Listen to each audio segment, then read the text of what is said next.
Hello friend, आशा करते हैं आप अच्छे होंगे और अपनी पढ़ाई कंटिन्यू किए होंगे और चैनल से भी आप जुड़कर अच्छी तरीके से पढ़ाई कर पा रहे होंगे।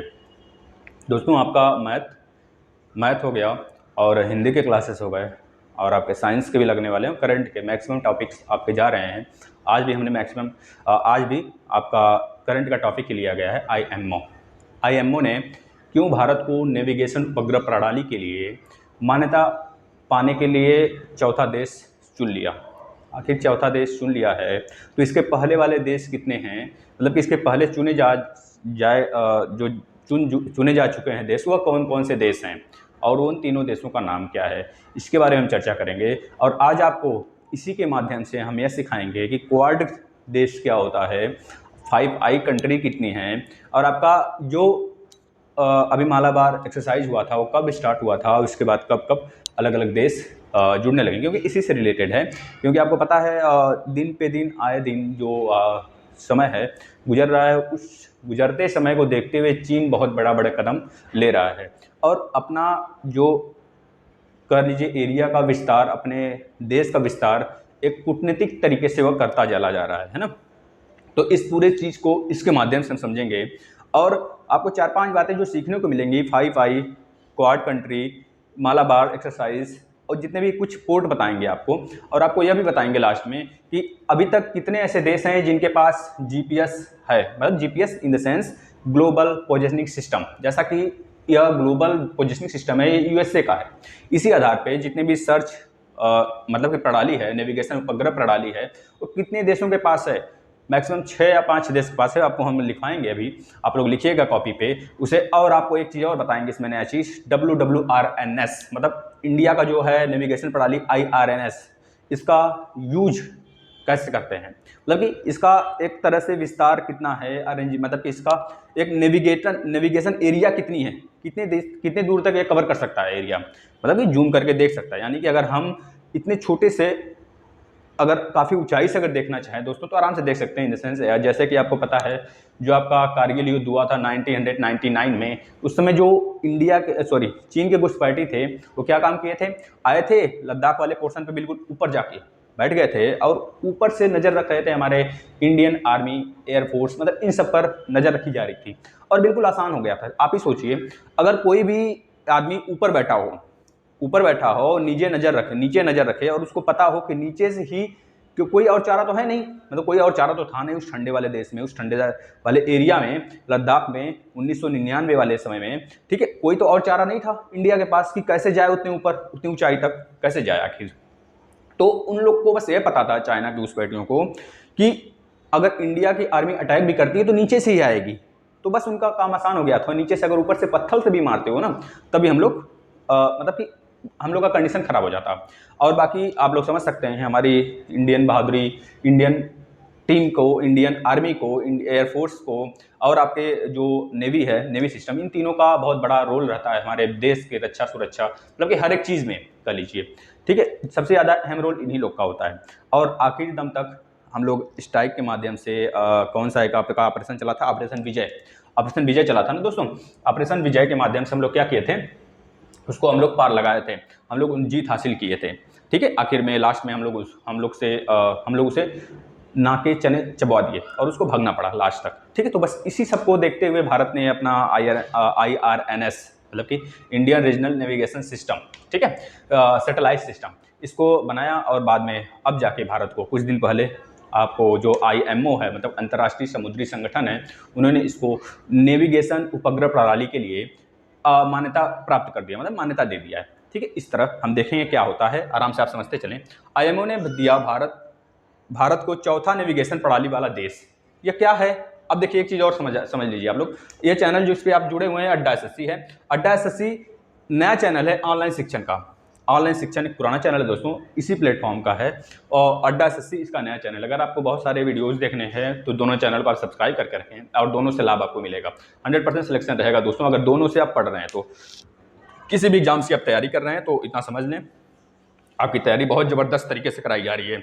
कोई भी टॉपिक्स आता है तो हम लोग बिल्कुल धाकड़ तरीके से कराएंगे दोस्तों।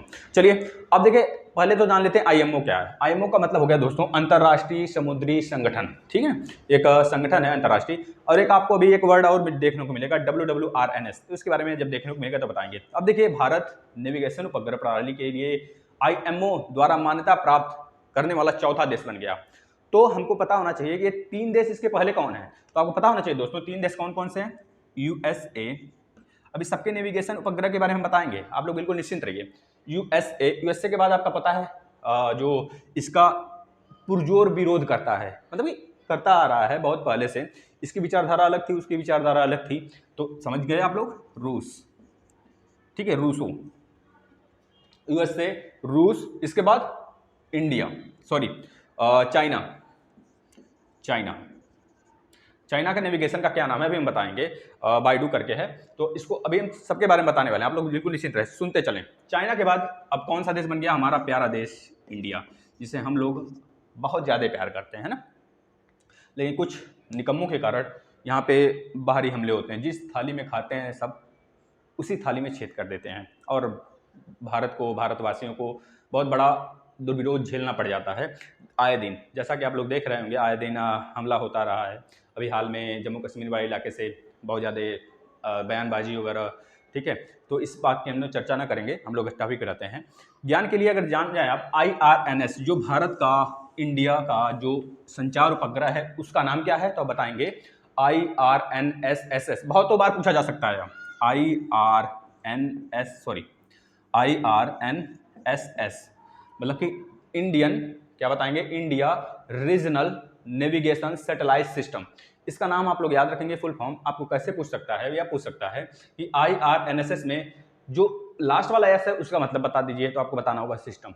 IRNSS में एन का मतलब बताइए तो आपको बताना होगा नेविगेशन, ठीक है, आर का मतलब रीजनल, इंडियन, तो इस तरह आपको याद होना चाहिए दोस्तों, यह चीज याद होना चाहिए, ठीक है। अब देखिए IRNSS को हिंद महासागर के जल में जहाजों के नेविगेशन में सहायता के लिए सटीक स्थिति सूचना या फिर कह लीजिए सेवाओं प्रदान करने के लिए इसको लगाया गया है, वहां पे इसको डिजाइन किया गया, फिर डिजाइन किया गया था, किस लिए डिजाइन किया गया था, तो अब बताएंगे हिंद महासागर वाले क्षेत्र में सेवाएं प्रदान करने के लिए, जो कि व्यापार वगैरह होते हैं हमारे दूसरे देश से, हिंद महासागर से होते हुए मालाबार हो गया, इधर हो गया आपका कह लीजिए स्वेज कैनाल से होते हुए, नीचे हो गया आपका केप कमोरिन से होते हुए, मतलब कि हर तरफ से हम लोग का जो व्यापार होता है अब अटलांटिक सी से, मतलब कि हर तरफ, चारों तरफ, मतलब कि जितने बड़े बड़े सी हैं, सी के माध्यम से जो कनेक्टिविटी होती है उसके चारों तरफ, अभी बताएंगे कितने किलोमीटर तक वह अपना डिस्टेंस देख सकता है, मतलब नज़र रख सकता है भारत, अपने भारत जो है इंडियन ओशियन में, हिंद महासागर में कितने दूरी तक वह क्या कर सकता है, अपना नज़र रख सकता है।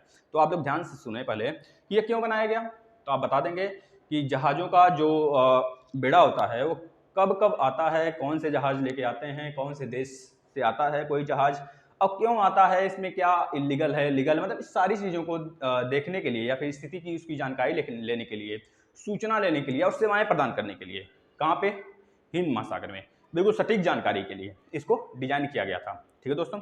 अब यह समझ लीजिए नौवहन के महानिदेशक DGS ने IRNS को WWRNS के घटक के रूप में मान्यता देने के लिए IMO से संपर्क किया था, बहुत पहले किया था, लेकिन बाद में क्या हुआ, जैसे जैसे आए दिन बढ़ता गया समय, उसी तरह धीरे धीरे मान्यता मिलता गया। पहले मिल गया हमारा GPS को जो USA का है, इसी तरह ग्लोनेस को मिल गया जो कि रूस का है, ग्लोनेस दोस्तों रूस का नेविगेशन सिस्टम, इसको याद रखेंगे, अभी हम बताने वाले हैं। इस तरह बाइडू को मिला, मतलब धीरे धीरे जब मिलता चला गया तो एक दिन ऐसा भी आ गया हमारे देश को भी IMO द्वारा प्रमाण, मतलब कि मान्यता प्राप्त हो गया, ठीक है दोस्तों, तो यह याद रखेंगे। इसके बाद आगे देखते हैं, तो IRNSS एक आधुनिक और सटीक नेविगेशन प्रणाली सिस्टम है, इसको याद रखेंगे आप। और किसी भी समय भारतीय जल में कम से कम 2500 बेड़े तो हमेशा रहते हैं। इस समय अगर देखा जाए तो किसी भी समय 2500 बेड़े हमेशा लगे होते हैं। क्यों लगे होते हैं? क्योंकि नजर रख सकें और बाकी नजर नहीं दोस्तों, व्यापार कर सकें। बेड़ों का मतलब है कि जो जहाजी बेड़ा है उनकी बात कर रहे हैं हम, नेविगेशन प्रणाली की नहीं। ये तो काफी ऊंचाइयों पे लगा होता है, जिससे कि हम लोग आते जाते जहाज को, शिप्स को, इस पे नजर रख सकते हैं दोस्तों। तो इसके बारे में आपने जान लिया। एक चीज और जान लीजिए, IRNSS का उपयोग भारतीय सीमा एवं लगभग 1500 किलोमीटर, कितने दोस्तों तो बताएंगे आप, जो भारतीय सीमा के अंतर्गत 1500 किलोमीटर वाला क्षेत्र है, मतलब कि अगर हम लोग खड़ा कर दें कहाँ पे, लद्दाख के बिल्कुल ऊपरी छोर पे जो हम लोग का लास्ट सीमा है, जो कि इधर आपका चीन ऑक्युपाइड भारत है और इधर आपका पीओके है, तो दोनों तरफ अगर बीच में देखेंगे तो आपका जो अभी चिसूल वगैरह वाला कांड हुआ था, चिसूल वाला आपको पूरा वीडियो फुल प्रोवाइड किया गया। चिसूल हो गया आपका, जो आपका एक लायक है वहाँ पे हुआ था, मतलब ये हुई थी ना, देख रहे हैं, क्योंकि उसको बीमारी है, चीन को बीमारी है दोस्तों, इसको कर लीजिए, उसकी बीमारी है। जैसे कि होता नहीं किसी को बीमारी है तो उसकी दवा जरूर चाहिए होती है, बस उसको भी एक बीमारी लगी हुई है कि क्षेत्र को हड़पना है, किसी भी तरह हड़पना है। वो चिसूल पे कब्जा करने के लिए आए दिन भड़कता रहता है, मतलब दौड़ता रहता है कुत्तों की तरह। अब सॉरी इसके लिए, लेकिन बट निकल ही जाता है, अगर आप भी सोचेंगे नहीं सोचेंगे तब भी वो निकल ही जाता है वो जुबान। अभी तो बहुत सारी गालियां निकल रही हैं, लेकिन फिलहाल उसको कंट्रोल करते हैं। अब देखिए 1500 किलोमीटर तक अगर हम लद्दाख पे इसको खड़ा कर देते हैं अपने IRNSS को, मतलब कि अफगानिस्तान वाला इलाका इधर हो गया, पाकिस्तान का पूरा हो गया, चीन तिब्बत वाला पूरा प्रणाली हो गया, मतलब उधर चीन तिब्बत वाला हो गया एरिया, इधर भारत के अंदर हो गया, मतलब कि काफी दूर तक वह रूस तक के लगभग वह अपना नजर रख सकता है दोस्तों, मंगोलिया वगैरह वाला क्षेत्र तक। तो इसको आप लोग ध्यान रखें कि इसका रेंज कितना है। अब हम यह बताते हैं आपको कि कितने देश के पास, हमारा देश तो चौथा प्रणाली बन गया, मान्यता प्राप्त चौथा बना है, ठीक है। अभी कितने देश के पास यह जीपीएस है, मतलब कि नेविगेशन उपग्रह प्रणाली है, तो ध्यान से सुनेंगे आप। यूएसए के जो नेविगेशन है दोस्तों, उसे क्या बोलते हैं हम लोग, यूएसए का जो नेविगेशन सिस्टम है उसे हम बोलते हैं जीपीएस। जीपीएस का फुल फॉर्म अगर पूछा जाए तो बताएंगे global global global positioning position system, ठीक है, यह बता देंगे।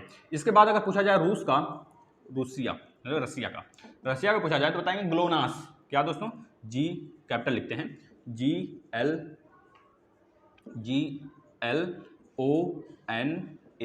GLONAS, GLONASS. इसके बाद अगर चाइना का पूछा जाए तो चाइना जो कि तीसरे नंबर पे आता है दोस्तों, चाइना जो कि तीसरे नंबर पे जीपीएस प्रणाली सिस्टम में आता है, आपको पता है, अमेरिका, रूस, चीन के बाद रूस के बाद तीसरे नंबर पर चाइना। इसके प्रणाली क्या नाम है, बाइडू। आप बहुतों बार सुने होंगे दोस्तों, बाइडू, ठीक है, बहुत खतरनाक है बाइडू। इसके बाद यूरोप। ये तीनों ग्लोबल हैं, याद रखेंगे, भारत का ग्लोबल नहीं है दोस्तों, ये तीनों ग्लोबल है। ग्लोबल, आपको ग्लोबल का मतलब कि पूरे देश में इस सिस्टम से काम होता है, लेकिन हमारा जो देश है दोस्तों, इससे तीनों पूरे देश में नजर रखी जाती है, इससे इन तीनों नेविगेशन से। लेकिन हमारे देश का जो है IRNSS वो केवल 1500 किलोमीटर के आसपास में काम करता है, आपको पता होना चाहिए ये चीज़। अब देखिए इंडिया का आपको पता होना चाहिए, इंडिया का तो पता है, मोस्ट इंपॉर्टेंट है, ये याद रखेंगे, IRNSS। इसके बाद दोस्तों अगर देखा जाए यूरोप का देखा जाए तो यूरोप का बताएंगे गैलीलियो। क्या नाम है, गैलीलियो। इसके बाद देखा जाए तो जापान का क्या है, QZSS, ये याद रखेंगे। ये इतना ग्लोबल सिस्टम याद रखेंगे। अब हम चलते हैं थोड़ा सा, आपको क्योंकि इसके बारे में इसके चारों तरफ आपको बता दिया गया, बस इतना ही था इसमें।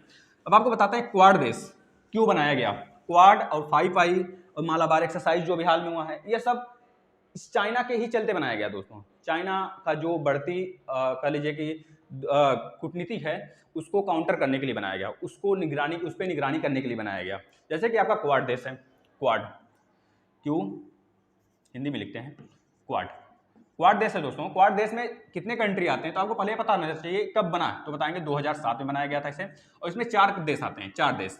यह कब इसलिए बनाया गया था दोस्तों कि हिंद महासागर वाले क्षेत्र में शांति व्यवस्था स्थापित कर सकें, और जितने भी देश को अपना उपनिवेश बनाता चला जा रहा है धीरे धीरे, वहां पे उसको कर्जा से भरता चला जा रहा है चाइना, उसको उभारने के लिए या फिर उसको शिक्षा देने के लिए, उसको सिखाने के लिए, भैया तुम ऐसा काम मत करो, चाइना के बहकावे में मत आओ, नहीं तो एक दिन ऐसा आएगा कि जैसे ब्रिटेन अपना साम्राज्य फैलाया था, सारे देशों को उपनिवेश बनाया था, यहाँ तक कि आपके रेड इंडियंस, मतलब कि नॉर्थ अमेरिका वाले क्षेत्र में भी, ऑस्ट्रेलिया पूरा, तो इस तरह ऑस्ट्रेलिया में अभी तक देखेंगे तो विक्टोरिया नाम से एक प्रांत उसका है, जो लास्ट प्रांत है, उसमें 5 प्रांत हैं, 5 प्रांत में एक विक्टोरिया नाम का प्रांत है दोस्तों, नहीं 6 प्रांत है, 6 प्रांत में एक विक्टोरिया नाम का भी प्रांत है, जो कि आज भी पूरी तरीके से आजादी नहीं मिला है ऑस्ट्रेलिया को, अगर देखा जाए रियल में तो, ठीक है, तो इसको याद रखेंगे। अब देखिए 2007 में क्वाड नाम का देश बना, और यह इसलिए बनाया गया, शांति व्यवस्था के लिए बनाया गया, जो कि आपके हिंद महासागर वाले क्षेत्र में शांति व्यवस्था कायम कर सके, इसलिए बनाया गया। और कितने देश द्वारा बनाया गया, तो ध्यान से सुनेंगे, यही मोस्ट इंपॉर्टेंट है, यह पूछ सकता है आपसे कौन कौन से। तो पहले आप अपना देश भारत, USA, जापान, और जापान के बाद अगर देखा जाए तो ऑस्ट्रेलिया, ये याद रखेंगे। ये ऑस्ट्रेलिया दोस्तों, इसको बनाया गया था 2007 में हिंद महासागर वाले क्षेत्र में बढ़ते आक्रामकता को चीन द्वारा रोकने के लिए, मतलब ये चीन के बढ़ते आक्रामकता को रोकने के लिए। वन रोड वन बेल्ट योजना भी उसी का चलता है। अब एक चीज इसको आपने सीख लिया। अब हम देखते हैं 5I। 5I is the most important for exam, ठीक है दोस्तों, इसको याद रखेंगे। 5I। अब इसमें भी कितने देश हैं, यह भी क्यों बनाया गया, इसका भी सेम सिचुएशंस है। यह आप बताएंगे कब बनाया गया, हम तो बता देंगे, लेकिन आप इसको बताएंगे कब बनाया गया। जैसे 2007 में आपका बनाया गया क्वाड देश, इसको भी कब बनाया गया आप बताएंगे। अब इसमें बताते हैं हम आपको कितने देश हैं। पहले यह मोस्ट इंपॉर्टेंट है, इसको आप लोग याद रखें। कितने देश हैं दोस्तों, तो बताएंगे। यूएसए तो है ही, यूएसए भी है और ऑस्ट्रेलिया भी है। ऑस्ट्रेलिया भी है, यूएसए ऑस्ट्रेलिया तो सेम है। इसके बाद आपका कौन सा देश आ जाता है यूएसए के ऊपर? कनाडा। कनाडा, कनाडा के बाद दोस्तों कौन सा आ जाता है, तो बताएंगे आपका कौन सा आ जाता है? यूएसए, ऑस्ट्रेलिया, कनाडा, न्यूजीलैंड, जो कि ऑस्ट्रेलिया के बिल्कुल नीचे पड़ता है ना, न्यूजीलैंड। न्यूजीलैंड, जीलैंडिया, अब एक महाद्वीप भी खोजा गया है, उसी पे न्यूजीलैंड पड़ता है। New Zealand, New Zealand. एक और देश बच रहा है, और एक और कौन सा बच रहा है, तो बताएंगे great Britain. Great Britain, great Britain 4 आइलैंडों से मिलकर बना है, मतलब कि यूके, यूनाइटेड किंगडम 4 आइलैंडों से मिलकर बना है। ग्रेट ब्रिटेन दूसरा है, ग्रेट ब्रिटेन भी उसमें शामिल है, ठीक है। जैसे आयरलैंड हो गया आपका स्कॉटलैंड हो गया, इन सबसे मिलकर बना है आपका यूके, उसी में ग्रेट ब्रिटेन भी आता है। ग्रेट ब्रिटेन डोवर डमरू मध्य से अलग होता है, मतलब कि साझा करता है डोवर जल डमरू मध्य फ्रांस के साथ, इसको याद रखेंगे, ग्रेट ब्रिटेन, ठीक है दोस्तों। इतनी बातें आपने सीख ली, और इसका मोस्ट आप अहम रोल समझिएगा। इसको एक दिन कॉपी पे आप लोग लिखते चलेंगे, ठीक है दोस्तों, जो आपको बताया जा रहा है यहाँ पे। अब इसके बाद दोस्तों हम आ जाते हैं एक आपका मालाबार एक्सरसाइज के बारे में बता देते हैं। अब देखिए मालाबार एक्सरसाइज दोस्तों कब स्टार्ट हुआ था, क्योंकि अभी हाल में आपको चर्चा में रहा होगा मालाबार एक्सरसाइज, बस इसी को लेके, इसी को फ्रंट पे रख कर है, मतलब कि इसी कंडीशन को, मतलब कि इसी जो आपका कंडीशन देखा जाए चाइना वाला बढ़ते आक्रामकता को रोकने के लिए, बस इसमें ऑस्ट्रेलिया भी शामिल हो गया। काफी समय पहले दोस्तों जब ऑस्ट्रेलिया एक्सरसाइज कर रहा था 2008 वगैरह में इसके साथ, अभी हम बताते चलते हैं, 2008 में एक्सरसाइज कर रहा था मालाबार में, लेकिन बाद में क्या हुआ, ऑस्ट्रेलिया को निकालना पड़ा, किसके कारण, सॉरी जापान कर रहा था दोस्तों, जापान कर रहा था। अब तो ऑस्ट्रेलिया फिलहाल में हुआ है ना, जापान 2015 में शामिल हुआ रियल में, अगर देखा जाए कंटिन्यू है कब से, जापान 2015 से, लेकिन इसके पहले भी 2008 2007 में, एक बार 2012-11 में भी जापान एक्सरसाइज किया था Malabar, Australia sorry USA, Japan और भारत के साथ, मतलब कि यूएसए और भारत के साथ जापान भी मतलब पहले एक्सरसाइज कर चुका है, लेकिन अब अगर देखा जाए कंटिन्यू कब से है, 2015 से कंटिन्यू है। अभी सबका हम लोग डिटेल से देखेंगे कब बना आपका मालाबार, मतलब कब से मालाबार एक्सरसाइज स्टार्ट हुआ। तो दोस्तों जब 2007 और 8 में एक्सरसाइज कर रहा था जापान के साथ इंडिया, तो बाद में इसको क्या किया गया, धमकाया गया चीन की तरफ से। धमकाया क्या गया, हमारा देश धमकने वाला नहीं है, मतलब कि कुछ व्यापार वगैरह बहुत ज़्यादा होती है, आपको पता है, काफ़ी ज़्यादा, काफ़ी बड़ी अहम रोल है। लगभग चाइना दूसरे नंबर पे आता है, यूएसए के बाद चाइना के बाद आपका आ जाता है यूएई, तीसरे नंबर पर व्यापारी मामले में भारत का साझेदार है। इसको याद रखेंगे दोस्तों, एक क्रम है, यूएसए, चाइना, यूएई, जो कि अरब खाड़ी वाला देश है, आपको पता होना चाहिए। इस तरह उसका व्यापार का क्रम है। तो बाद में क्या हुआ, चाइना के इस कारण, चाइना के विरोध के कारण भारत ने जापान को उस एक्सरसाइज में नहीं रखा, और बाद में यूएसए और काफ़ी समय तक यूएसए और भारत करते रहे। लेकिन अभी फिलहाल में ऑस्ट्रेलिया भी ऐड हो गया है, तो इस वजह से पूरा हंगामा, मतलब कि चाइना का एक तरह से खून खौल रहा है कहिए तो। चलिए तो अब देखते हैं हम लोग पहले कब स्टार्ट हुआ मालाबार एक्सरसाइज, तो बताएंगे 1992 से स्टार्ट हुआ। लेकिन बीच में आपको पता होगा, आपको जो आपका परमाणु बम का परीक्षण किया गया था आपके अटल बिहारी वाजपेयी के समय, हमारा जो आपका परमाणु बम का परीक्षण किया गया था 1998 में दो आप दोनों का नाम बताएंगे, बहुत अच्छा नाम है दोस्तों, आप बताएंगे फटाक से दोनों का नाम। 1998 में जो परमाणु बम का परीक्षण किया गया, इससे भड़क कर जो यूएसए है मालाबार एक्सरसाइज को छोड़ देता है। करीब दो साल तक क्या होता है, वो बंद रहता है। 2 साल के बाद फिर से आपको पता है तालिबानियों का अटैक होता है 2001 में, कहाँ पे, यूएसए में तालिबानियों का अटैक होता है। उससे प्रभावित होकर फिर से यूएसए जो है क्या करने लगता है, मालाबार एक्सरसाइज में शामिल हो जाता है भारत के साथ। अब 2001 से वो कंटिन्यू एक्सरसाइज करता रहा। फिर 2007 में और 2008 में जापान को भी शामिल कर लिया। जापान को ज्यों शामिल करता है त्यों चाइना का, मतलब कि माई बहन एक, मतलब कि कह लीजिए माँ बहन करने का, मतलब कि वो, मतलब कि एक तरह से चला जाता है स्टॉक में कि अब जापान भी शामिल हो गया। मतलब कि बड़े बड़े देश हैं दोस्तों, यह शामिल हो गए। अब उसका तो खून खौलने लगा काफ़ी काफ़ी तेज़ी से। वो फिर काम करने लगा कि भारत को धमकी देने लगा, भारत को धमकी देने लगा इस मामले में कि आप व्यापार इतना ज़्यादा मुझसे करते हो, हम जो कहेंगे वही आप करोगे। मतलब सीधा साधा बात है कि आप जापान को इस जो आपका एक्सरसाइज है इसमें नहीं शामिल करोगे। तो भारत भी कहा चलिए ठीक है, नहीं करते हैं। तो बाद में 2007 और 2008 में निकाल दिया, लेकिन फिर से 2011 और 2012 में फिर वापस से आ जाता है जापान, इसमें शामिल हो जाता है। लेकिन फिर वही विरोध के कारण, चाइना के विरोध के कारण उसको निकाला गया भारत द्वारा। और काफ़ी टाइम से यह दोनों लोग करते आ रहे थे। कौन कौन सा? यूएसए और इंडिया। लेकिन बाद में 2015 से कंटिन्यू हो गया। कौन? जापान। जापान कंटिन्यू हो गया। जब जापान कंटिन्यू होगा तभी अभी हाल में आप देखे होंगे कि ऑस्ट्रेलिया भी काफ़ी टाइम से भारत से रिक्वेस्ट करता रहा कि हमें भी इसमें शामिल कर लीजिए। तो भारत इस तरह रिक्वेस्ट करने के बावजूद भारत भी उसको शामिल कर लेता है। लेकिन फिर भी भारत बहुत बड़ा, एक तरह से इसको शामिल करने के बाद भारत बहुत बड़ा कदम उठाया दोस्तों, क्योंकि चाइना एक बहुत बड़ी अर्थव्यवस्था वाली कंट्री है जो कि भारत के साथ साझेदार है व्यापार वगैरह में। मतलब हर एक फील्ड में देखेंगे आप तो भारत उससे काफ़ी ज़्यादा अपना इम्पोर्ट वगैरह करता है ना। तो इसको नज़र में रखते हुए भारत अपना बिना कुछ सोचे उसको शामिल कर लेता है। और इस समय चीन की हालत ऐसी हो गई है कि समझ रहा है कि चीन अब हम ही मतलब कि कह लीजिए कि जितने भी एशिया वाले देश हैं दोस्तों, सबको एक तरह से भिखारी बनाते हुए, जैसे कि आपको देख रहे हैं कि हम्बनटोटा है श्रीलंका का, 99 साल के लिए लीज पे लिया हुआ है। आपका ग्वादर पोर्ट है आपका पाकिस्तान में। इसी तरह एक गलियारा है, वाई गलियारा के नाम से जाना जाता है, म्यांमार में भी, बांग्लादेश में है। मतलब इस तरह काउंटर कर रहा है भारत को पूरी तरीके से, क्योंकि भारत उसके रणनीति पे नहीं शामिल हो रहा है, उसके रणनीति के अंदर नहीं आ रहा है। मतलब जो चाहता है भारत उसको नहीं करता है, उसके विरोध में हमेशा रहता है भारत। तो उसी कारण से बाद में आपका चिसूल वगैरह में आपका देखेंगे, लद्दाख में, और आपका जो आपका अरुणाचल प्रदेश है वहाँ पे हमेशा विरोध उसकी होता रहता है कि किसी न किसी तरह भारत को बनाया जाए। लेकिन भारत कहाँ पे अड़ने वाला है? 2017 में आपको देखा होगा जो आपका भूटान वाला क्षेत्र है वहाँ पे भी हुआ था, जो भारत का विरोध करने के बाद वो पीछे हटा था, रोड बनाने स्टार्ट कर दिया गया था भारत के चिकन नेक वाले रोड रास्ते में। वो हमेशा उसको काटने पे आता रहता है दोस्तों। तो वो सोचता है कि इसको काट के उड़ा दें, ठीक है, क्योंकि भारत का जो संचार प्रणाली है उसी माध्यम से कनेक्ट होता है। लेकिन बाद में अब देखेंगे तो बहुत ज़्यादा चिटगांग वगैरह आपका पोर्ट वगैरह भी बन रहा है भारत का बांग्लादेश में। चिटगांग पोर्ट है, म्यांमार में है, म्यांमार में चिटगांग पोर्ट है ना। तो उसके माध्यम से भी भारत अपना संचार प्रणाली जो नॉर्थ ईस्ट में अपना जितने भी देश राज्य हैं भारत के, उसको पहुंचाता रहता है। तो अब कोई दिक्कत नहीं है फिलहाल। लेकिन फिर भी भारत चिकन नेक भारत का मोस्ट इंपॉर्टेंट है दोस्तों। वहाँ पे अगर कट जाता है तो हमारा कनेक्टिविटी जो है पूरी तरीके से खत्म हो जाएगा नॉर्थ ईस्ट वाले राज्यों से, ठीक है। तो इसको याद रखेंगे। तो ये चीज़ें याद रखेंगे। अब फिलहाल में 2020 में मालाबार एक्सरसाइज हुआ है, तो बताएंगे कितने देशों के बीच हुआ है? तो बताएंगे यूएसए, ऑस्ट्रेलिया प्लस जापान और अपना प्यारा भारत, ठीक है, अपना प्यारा भारत। इतने देशों के बीच हुआ है दोस्तों, जिसपे कि चीन के रणनीतियों पे पानी फिरने लगा। अब ध्यान देंगे इस चीज़ को। और यही रही पूरी कहानी। पूरी कहानी यही थी दोस्तों।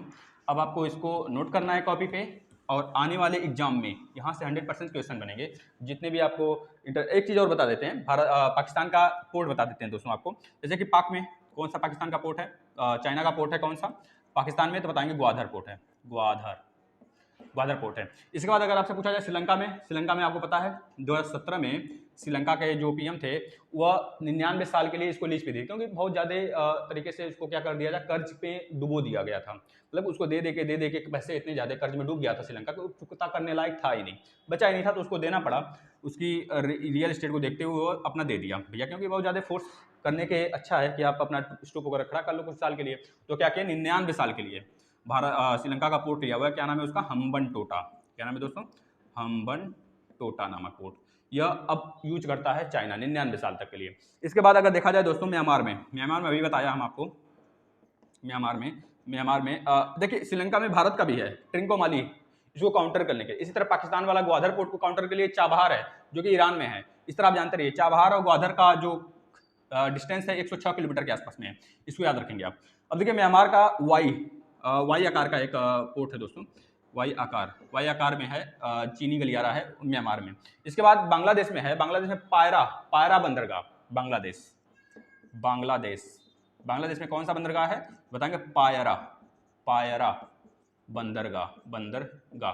इसको भी अपना गलियारा बनाया हुआ है, मतलब कि एक तरह से चीनी गलियारा है अभी। इसका ये कहाँ पे है पायरा बंदरगाह? तो आप बता देंगे पटखाली, बट खाली एक जगह है दोस्तों आपका बांग्लादेश का, इसको याद रखेंगे, वहीं पे है। तो इतनी सारी चीज़ें आप याद रखेंगे, और अगर गलती से कोई अपशब्द निकल गया हो तो उसके लिए क्षमा चाहते हैं, ठीक है। और बाकी आप अपना ध्यान रखेंगे और पढ़ाई करेंगे, जैसे पढ़ाया गया आपको उस तरह आप नोट्स बनाएंगे और अपना तैयारी जोर शोर से करते रहिए। इसके बाद अभी एक हाल में 43 एप्लीकेशन भी बंद हुआ है, उसको भी लाने वाले हैं बहुत जल्द हम, तुरंत लाते थे हैं। अभी इसके बाद एक वीडियो और बनाएंगे, उसी पे बनाएंगे, करंट का दोनों है। तो जैसे आया हमने बनाने की कोशिश की, और शायद हमने बहुत जगह सर्च वगैरह किया और काफ़ी एप्लीकेशन मिले हैं, आपको अभी देते हैं, प्रोवाइड करते हैं इसके जस्ट बाद वीडियो। लेकिन आप एक काम किया करिए दोस्तों, ज़्यादा से ज़्यादा शेयर किया करिए वीडियो को, जितना ज़्यादा शेयर करेंगे उतना ज़्यादा आपको फायदा होगा, क्योंकि ज़्यादा बच्चे अगर जुड़ेंगे तो ये वीडियो कंटिन्यू रहेगी और आपको प्रोवाइड होती रहेगी, ठीक है दोस्तों। तो चलिए, आप अड्डा एसएससी को बहुत ज़्यादा प्यार दें अपना, अपने भाई बहन जो भी पढ़ने वाले हैं उनको जोड़ें यहाँ से, और अपना ध्यान रखें, पढ़ाई करते रहें। धन्यवाद दोस्तों।